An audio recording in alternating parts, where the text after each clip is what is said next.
I am Emmy Rosen, and I'm with Medtronic, and I have the pleasure of hosting this webinar tonight. I am going to introduce you all to Dr. Amir Esparza. Dr. Esparza is a board-certified general surgeon and a board-eligible colon and rectal surgeon. He specializes in minimally invasive surgery, including robotic surgery for the colon and rectum. Dr. Esparza completed his training in Chicago. He did a general surgery residency at the University of Illinois in Chicago, followed by a fellowship in colon and rectal surgery at the internationally recognized Cook County Hospital. Dr. Esparza has since joined the Center for Colorectal Disease of Arizona here locally in Phoenix, Arizona, which has numerous locations throughout the valley. Just a reminder for everyone, everyone's phones have been muted upon entry. If you have a question, please feel free to type it in the Q&A box in the lower portion of your screen. All names will remain anonymous. We will answer these questions following the presentation. Likewise, please answer the anonymous poll questions during the presentation and the anonymous survey at the end. And now, without further ado, please allow me to welcome Dr. Amir Esparza.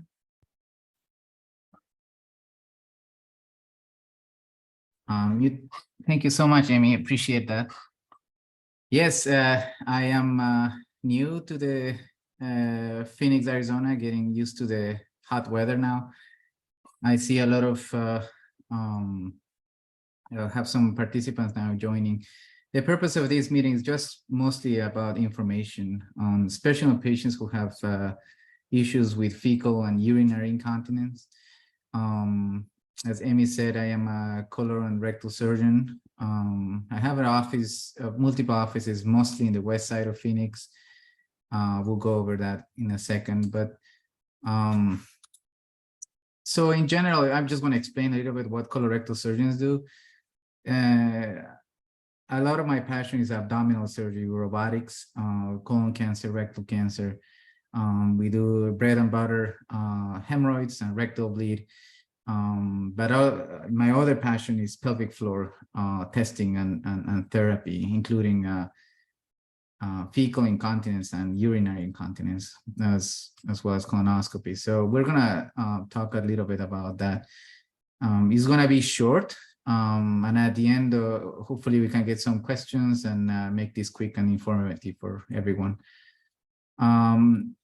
So basically, you know, these are thoughts across many patients that the majority of them, they don't even discuss with the doctor or a family member, husband or wife. They just keep it to their own.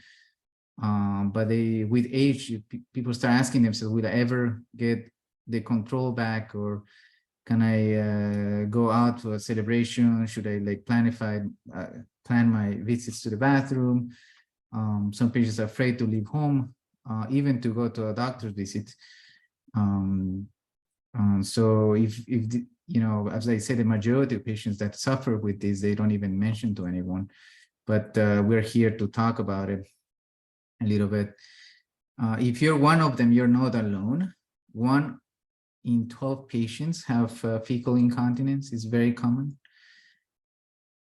As I said, you know, causes to be depressed, you're embarrassed to talk about it. The quality of life is not the best. And it happens to men and women of all ages. So basically, it's just an involuntary loss of stool or urine. This is in general associated with age, but it's not the norm. It's not the norm. It's not something that we should disregard and just kind of change our habits, or you know, using more underpants, or preventing certain types of foods and stuff like that. It's just your body trying to tell you something is wrong and you should pay attention to it. So basically, you know, I get a lot of referrals from primary physicians about these gastroenterologists. And this is a sheet that I present to every patient when they come to the office. I draw on of it, and then I write it and explain on detail basically we divide this sheet in two parts, and conservative treatments and advanced therapies. So the first portion of it, when a patient comes to my office, I, as any other office, will do a medical history.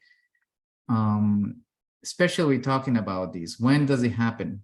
How many times a week will happen, or a day happens?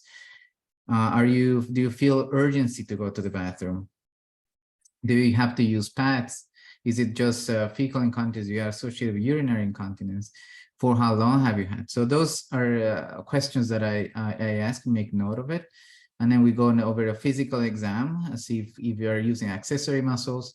And then we complete the initial evaluation with an anal manometry. Anal manometry is a test that we can quantify the strength of the muscle with numbers. And we compare those numbers to the regular norm based on your age.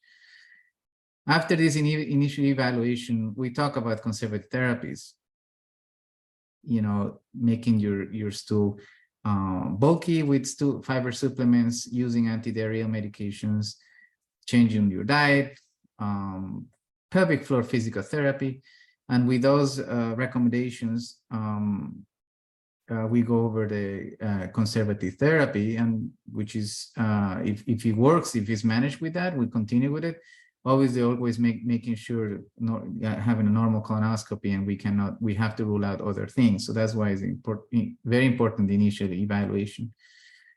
A lot of patients, and as I was looking at it all, the majority of patients have had this for a long time. So the majority of patients have tried this already. And that's why they're looking for help. And patients who have the courage to come and express themselves about this issue, we talk about the advanced therapy. So the advanced therapy, and this is why we are here, just to talk about this, is a basically in-office or in the operating room trial of a simple nerve test. So we put in a sacral nerve stimulator. This sacral nerve stimulator is gonna connect your brain with your muscles in your pelvis and retrain them. This works in the great majority of patients. We're gonna go over the numbers in a second. But what we have to show, especially to the insurances, is that the improvement has to be at least 50%. If the improvement is more than 50%, then we go to the permanent nerve stimulator. So the simple nerve test, as you can see here on your left, is just a battery that you'll be wearing on a belt, and that's going to be communicating to the stimulator and doing the work for you. So in a matter of a week, actually, majority of patients the day after will feel a significant improvement, and you know, a few days later I was in the office, and if it's greater than 50%, we schedule for the permanent one, which is basically placed right on your iliac crest, right underneath.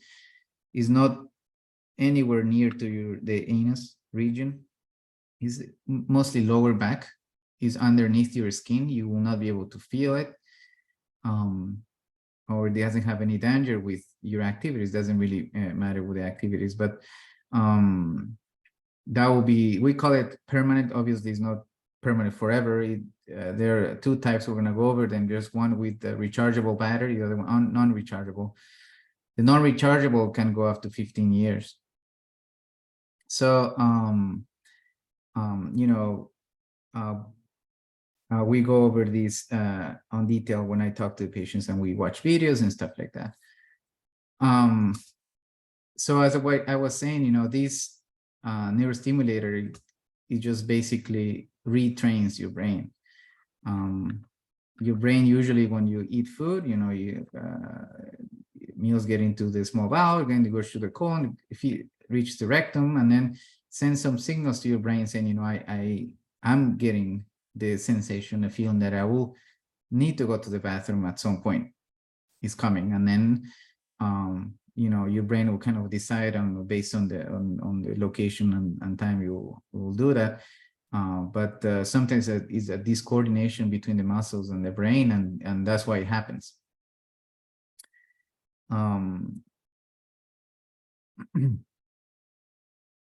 So just talking about the specifics of this device, as I said, we have two types of I'm sorry, we have two types of here. I'm just gonna see here. We have two types of devices. We have the rechargeable. So this is a rechargeable, the small one, and this is non-rechargeable. For the surgical standpoint, it doesn't make a difference either one. The pocket, the same technique, the same recovery, the same amount of minimal pain they will have. Both of them are outpatient. Both of them take 30 minutes to 45 minutes long. And you basically will go back to regular activities day after. Just have to make sure the wound is healed a couple of weeks after, and then you're good to go. And let's go over the numbers and see. This again has been used in 2011. Is an FDA approved device, and now is the to-go method for fecal incontinence for us surgeons. Let me go back. I actually forgot to mention this, that we talk about surgery. So, I was focusing a little bit more about the 50% improvement. What happens with the ones who didn't have improvement? Then we will need to do some sort of surgery, sphincteroplasty, overlap muscles, all of them, there's so many different techniques. The majority of them, I'm not being saying all of them, have a recurrence rate. So they have a time period of how well they're going to work. That's why, in general, the initial procedure will be the sacral nerve stimulator. So let's go over the numbers now. So 89% of people who use this have long-term success. 89 is a big number. And when we say this, a significant improvement in the quality of life. As I said, it has been done since 2011. On my training, I just came from Chicago, it was almost 12 years ago. We're doing 2 to 3 implantations of these a week. It is very rewarding for me and for doctors who perform this procedure. Financially, it's not a big difference for a surgeon for us, but it's such a great feeling when you have these patients that they have changed their life significantly. So that's why it's my passion to do this. So I'm not sure. I had a patient that did today, and she said that she was going to join. I'm not sure if she's here. Well, she's here. If you want to talk, there's a patient I just did a stage 2 today, and she said that she might be talking. I finished the surgery on her 4 hours ago, so I'm not sure if she's asleep or not. But if you want to, I'm not sure if she's here. But anyways, the questions, the next thing is just talking about how what's her experience and stuff like that. She put in probably sleep. There's other patients who I know they couldn't join to give their experience. Anyway, so this is it. This is what I prepared. In general, my practice is with Dr. Pandy, well-known colorectal surgeons in the west side of Phoenix. Both of us work at the Center for Colorectal Disease. We have 5 offices. Surprise, Goodyear are the main ones, but has satellite offices in Phoenix, Buckeye, and Peoria. There's a phone number if you're gonna want to talk, but or make an appointment. I know there's a survey here, and this is the time for you to ask any questions if you have.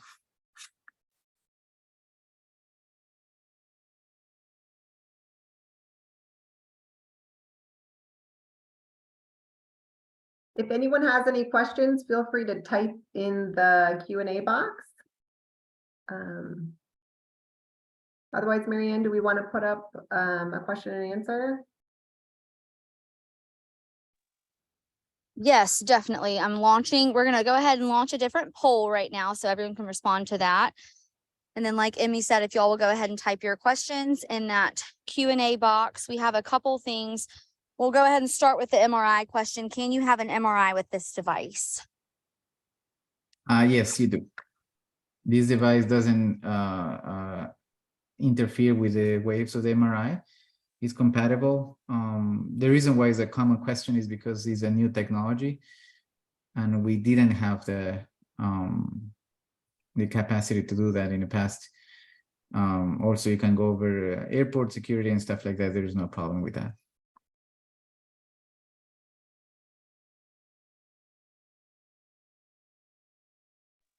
Excellent. Another one is, how big of a quality of life change is this typically for your patients? It's significant. Is significant. And dramatic, honestly, for the patients who are actually going to work. The results we can find the day after in 2 days. Everyone who gets the stage 1, the trial one, will get a phone call every day, and we're gonna go over the symptoms. Well, that will be the representative. Emmy will be giving you a call and just making sure everything's okay. But we are very happy. The great majority of patients, even the day after, already started. So, for example, the patient I did today has been suffering for many years, almost 10 years. For the most part, has been at home, hasn't been able to come out of home.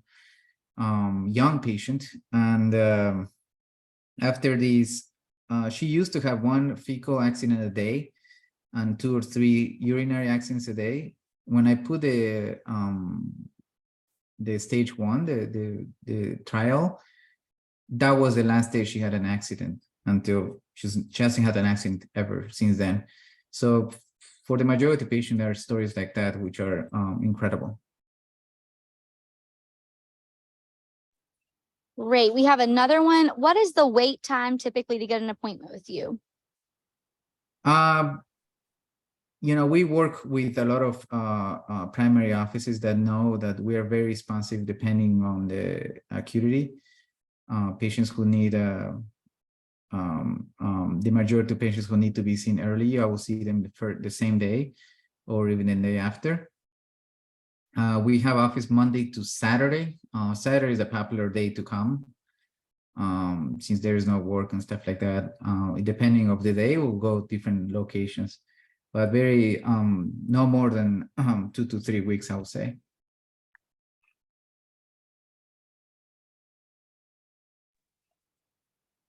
Excellent. We have one more.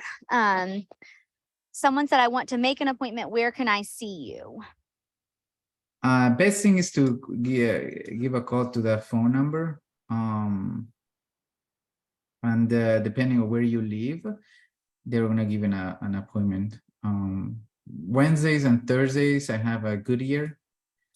I know this Thursday I have morning office. I'm not sure if it's filled completely. I can by all means call and make an appointment for Thursday. You can say that you were on the call today, and then they will make a space for you. Definitely will make a space for you for Thursday. Awesome. And then we had one more. Does someone need a referral to see you, or can they just call and schedule an appointment? Yeah, that really depends on the insurance. So when you make a phone call, they will get your information. They will get your insurance information, and they will let you know if you need a referral or not, depending on your insurance. All right. We've got another one that just popped up. Do you work with Spanish-speaking patients? Yes. I'm Latino. I'm from Ecuador. That's my goal, to have a very strong Spanish-speaking population. We will be giving another of these talks in Spanish next month, so probably you're gonna also get the link for that. Excellent. And then someone asked for the phone number. It is on the screen, but it's 623-440-6591. And it's on your screen right there if everyone wants to write it down. It will also be in the follow-up email that goes out from Zoom. we'll give it a few more seconds to see if there are any additional questions.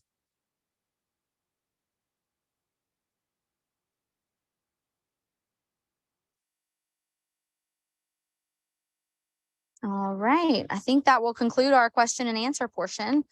Well, nope, someone just said thank you.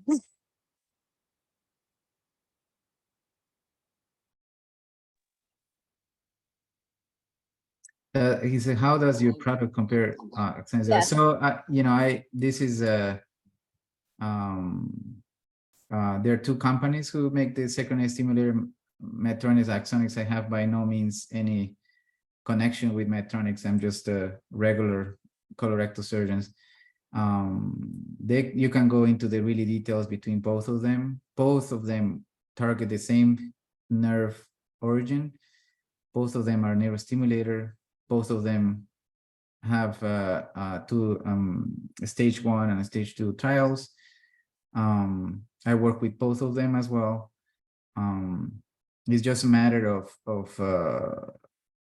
how well patients will how do you say, the customer service line, I would say. So we have a very strong customer service line on Medtronics as of right now. So that's why, we make it even happening, just this informational video. But when I was training, 1 week will be Medtronics, 1 week will be Axonics.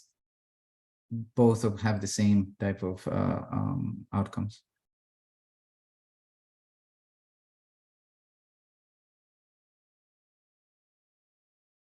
All right. Well, I think that wraps it up. Thank you very much, Dr. Esparza, for hosting this event with us tonight. No problem. It was extremely informative, and we are so grateful for your time. And thank you all for joining us as well. Please, like Marianne said, jot down the phone number for Dr. Esparza's office so you can schedule an appointment.